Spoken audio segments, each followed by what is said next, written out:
नमस्कार, मैं सविता वर्मा। स्वागत है आपका कहानी विद सविता में।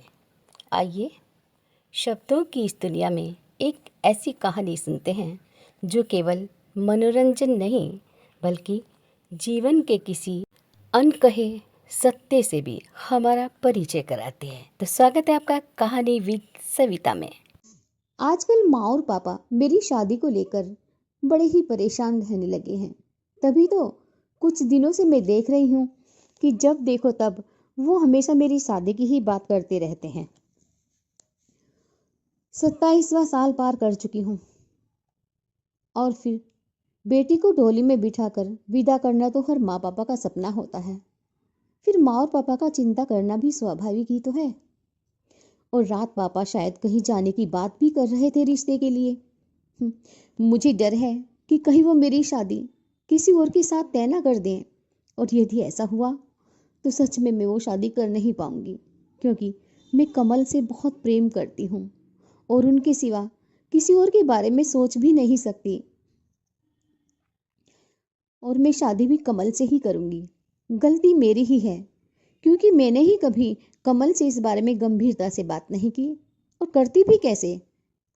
कमल तो जब देखो तब एक ही बात कहते हैं कि मुझे शादी नहीं करनी। कुछ भी है, आज मैं कमल से इस बारे में बात करके ही रहूंगी। दरअसल कमल को लगता है कि मैं उन पर तरस खाकर शादी करना चाहती हूँ। कमल एक बहुत ही अच्छे और बेहद सुलझे हुए इंसान है। वो एक अच्छे साहित्यकार और एक शिक्षक भी हैं। फिर ना जाने क्यों कमल हमेशा शादी के लिए ना ही करते रहते हैं। आज तो मैं कमल से बात करके ही रहूंगी, और फिर माँ और पापा से भी बात करती हूँ कमल के बारे में। मुझे पूरा विश्वास है कि माँ और पापा मुझे शादी के लिए ना नहीं करेंगे, क्योंकि उनके लिए अपनी बेटी की खुशी से बढ़कर कुछ भी नहीं। अरे निकिता, अभी तैयार हुई कि नहीं? माँ की आवाज़ सुनकर उसकी विचार श्रृंखला मानो टूट कर रह गई। नाश्ता भी कर लूंगी माँ, अभी तो कॉलेज जाने में आधा घंटा है।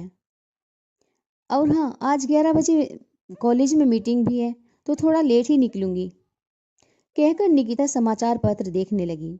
अचानक उसकी नज़र एक वैवाहिक विज्ञापन पर पड़ी, जो कि कमल ने ही छपवाया था। निकिता ने देखा कि वैवाहिक विज्ञापन के साथ जो नंबर है वो भी कमल का ही है, जिसे पढ़ते ही निकिता को लगा मानो उसके पैरों तले से जमीन ही खिसक गई हो। उसे लगा कि उसकी दुनिया बसने से पहले ही उजड़ गई। वो सोचने लगी कि कमल को मुझसे शादी नहीं करनी थी तो मुझे कह देते।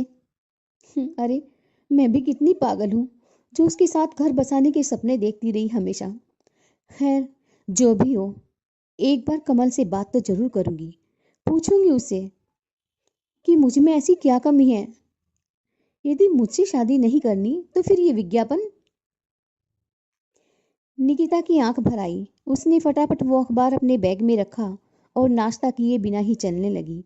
उसे यूं जाते देख उसकी माँ ने उसे रोकते हुए कहा, ये तू नाश्ता किए बगैर कहाँ चल दी निकी? कुछ काम याद आ गया माँ, मैं चलती हूँ। हाँ, कॉलेज में ही कुछ खा लूंगी, आप चिंता न करें। रास्ते भर निकिता के मन में न जाने कितने सवाल आ जा रहे थे, और वो कॉलेज के बजाय सीधे कमल के घर पहुंची और लगी जोर से दरवाजा खटखटाने। वो तो गुस्से में ये भी भूल गई कि वहां डोर बेल भी लगी है। आता हूँ भाई। ऐसा कौन है जो लगातार दरवाजा खटखटाए जा रहा है? अरे, दरवाजे पर डोर बेल भी तो लगी है, कमल बड़बड़ाया। बैसाखी संभालते हुए कमल दरवाजे तक पहुंचा। दरवाजा खोलते ही वो निकिता को देखकर दंग रह गया। ओह, तो मैडम आप हैं? अरे भाई, सवेरे सवेरे इतना गुस्सा, वो भी बेचारे दरवाजे पर। अरे भाई, कुछ तो तरस खाया होता इस बेजुबान पर, कमल ने हंसते हुए कहा। लेकिन निकिता ने कमल की बात का कोई जवाब नहीं दिया। वो तो बस मारे गुस्से के अपने कमल को देखती जा रही थी। निकिता को इस तरह गुस्से में देखकर कमल थोड़ा चिंतित हुआ, क्योंकि उसकी खामोशी और गुस्से का कारण अभी तक कमल की समझ से परे था। फिर भी उसने निकिता के गुस्से को अनदेखा कर उसी की तरफ देखते हुए हंसकर कहा, अरे मैं भी कितना पागल हूँ, कब से यहाँ खड़ा होकर बातें बना रहा हूँ। आओ ना, अंदर चलकर आराम से बात करते हैं। कमल ने निकिता को बैठने के लिए कहा और खुद उसके लिए पानी का गिलास ले आया।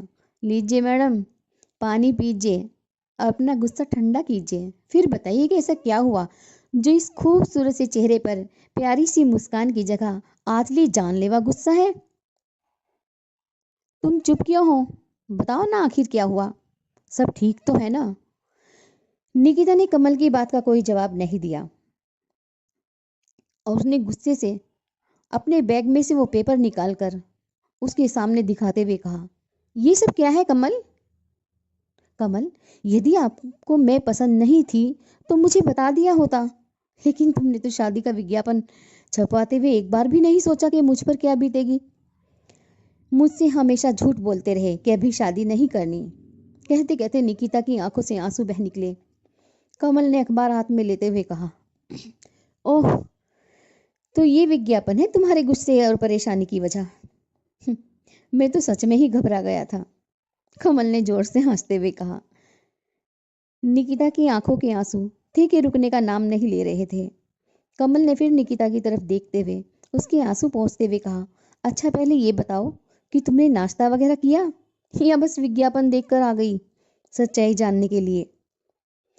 कमल की बात बीच में ही काटते हुए निकिता बोल उठी, मुझसे कुछ भी पूछने से पहले तुम मुझे बताओ कि क्या कमी है मुझ में जो तुम मुझसे मना करते रहे और किसी और की तलाश में ये विज्ञापन भी भेज दिया। मुझे एक बार कहकर तो देखते कि तुम मुझे पसंद नहीं करते तो सच मानो मैं तुम्हारी दुनिया से चली जाती। लेकिन हाँ, तुमसे इतना तो जरूर पूछने का हक था मुझे कि क्या कमी है मुझ में जो तुम।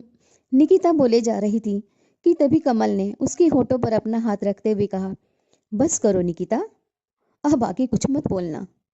यार मुझ पर विश्वास तो करो, मुझे भी तो बोलने का मौका दो। निकिता, तुम मुझे गलत समझ रही हो, ये विज्ञापन मैंने नहीं दिया, मेरा यकीन करो। हं, तो क्या ये खुद छप गया? निकिता ने नाराज होते हुए कहा, भाई मैं तो खुद हैरान था कि ये सब क्या है, किसने दिया छपने के लिए। मैं सोच ही रहा था कि तभी दीदी की कॉल आ गई और उन्होंने ही मुझे बताया कि ये सब किया धरा तुम्हारे जीजाजी का है और तुम हो कि बिना सोचे समझे बस बोलती ही जा रही हो। और हाँ, तुम सोच भी कैसे सकती हो कि तुम्हारे अलावा मैं किसी और से शादी कर लूंगा? हाँ, सच में बहुत पगली हो तुम निकिता। तो तो फिर तो फिर तुम मुझसे हमेशा क्यों कहते रहे कि तुम्हें शादी नहीं करनी? हाँ, निकिता की आवाज में शिकायत के साथ साथ प्यार भी था इस बार। कमल ने निकिता के हाथ को अपने हाथों में लेते हुए कहा, ऐसा नहीं है कि मैं शादी नहीं करना चाहता, मैं भी अपना घर बसाना चाहता हूँ। मेरे भी कुछ अरमान हैं, मेरे भी ना जाने कितने सपने हैं, परंतु अब सोचता हूँ कि जो खुद बैसाखी का सहारा लेता हो वो भला किसी का सहारा क्या बनेगा। मैं तो तुम्हें अपनी जीवन संगनी बनाना चाहता था, लेकिन जब से ये दुर्घटना हुई तब से सोचता हूँ कि तुम्हें अपनी जीवन संगिनी बनाकर तुम पर बोझ नहीं बनना चाहता।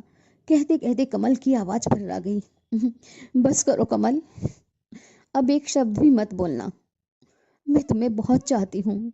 हाँ कमल, मैं तुम्हारे बिना एक पल भी नहीं रह पाऊंगी। हाँ कमल, मैं जीवन पथ पर तुम्हारे साथ चलूंगी कदम से कदम मिलाकर। क्या तुम मेरा साथ दोगे? बोलो ना कमल, क्या तुम दोगे मेरा साथ? निकिता ने कमल की तरफ देखते हुए कहा, हाँ निकिता, मैं तो हमेशा से ही तुम्हारे साथ था और हूँ, लेकिन लेकिन क्या कमल? अरे, शारीरिक कमी कोई कमी नहीं होती, मानसिक रूप से तुम कहीं अधिक स्वस्थ और सक्षम हो।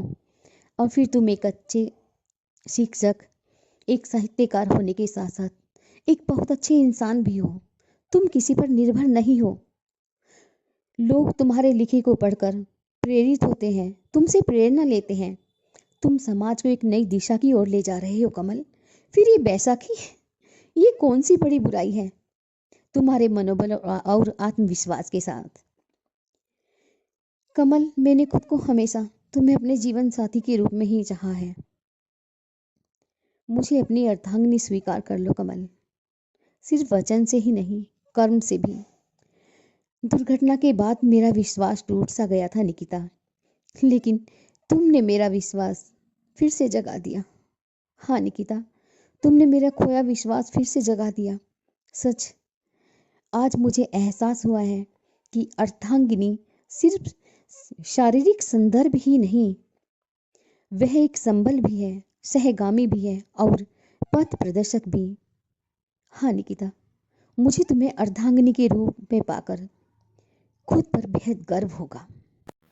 यदि कहानी ने आपके मन को छुआ हो तो इसे अपने प्रियजनों तक अवश्य पहुंचाएं।